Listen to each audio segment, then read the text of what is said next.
કૃષિ ઇનપુટ વેપારીઓનો દેશવ્યાપી પ્રતિકાત્મક બંધ. વિવિધ માંગણીઓ સાથે ઝાલોદમાં પણ દુકાનો બંધ રાખી. આજે તારીખ 27/4/2026 સોમવારના રોજ સાંજે 5 કલાક સુધીમાં દેશભરના કૃષિ ઇનપુટ વેપારીઓ દ્વારા લાંબા સમયથી ચાલી રહેલી સમસ્યાઓને લઈને આજે એક દિવસીય પ્રતિકાત્મક બંધનું આયોજન કરવામાં આવ્યું.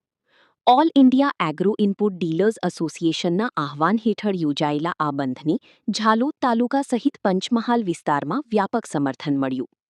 ઝાલોદમાં ખાતર, બિયારણ અને જંતુનાશક દવાઓના વેપારીઓએ પોતાની દુકાનો બંધ રાખીને શાંતિપૂર્ણ રીતે આંદોલનમાં ભાગ લીધો.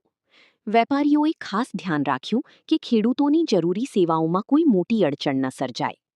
વેપારીઓના જણાવ્યા મુજબ હાલ કૃષિ ઇનપુટ વ્યવસાયમાં અનેક ટેકનિકલ અને નીતિગત સમસ્યાઓનો સામનો કરવો પડી રહ્યો છે.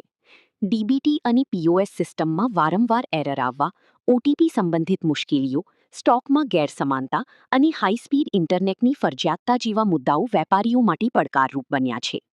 તે ઉપરાંત યુરિયા અને ડીએપી જેવા ખાતરો સાથે ફરજિયાત ટેગિંગના કારણે વેપારીઓ પર વધારાનું આર્થિક બોજ આવી રહ્યું છે.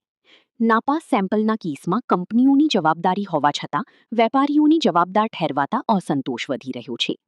વેપારીઓએ પોતાની મુખ્ય માંગણીઓમાં ટેગિંગ પ્રથા બંધ કરવી, ડીબીટી અને પીઓએસ સિસ્ટમ સરળ બનાવવી, સેમ્પલ ફીલ કેસમાં વેપારીઓને મુક્તિ આપવી, ડીલર માર્જિનમાં વધારો કરવો, ખાતરોની એફઓઆર આધારિત ડિલિવરી ફરજિયાત કરવી અને સાથી પોર્ટલને માત્ર કંપનીઓ સુધી મર્યાદિત રાખવાની માંગણી કરી છે.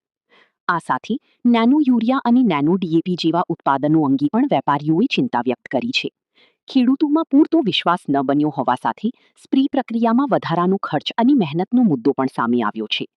વેપારીઓએ ચેતવણી આપી છે કે જો તેમની માંગણીઓનો યોગ્ય ઉકેલ નહીં આવે તો આગામી સમયમાં વધુ કડક આંદોલન કરવામાં આવશે. ઝાલોદ સહિત સમગ્ર વિસ્તારમાં વેપારીઓએ એકતા દર્શાવી આ પ્રતિકાત્મક બંધને સફળ બનાવ્યો છે.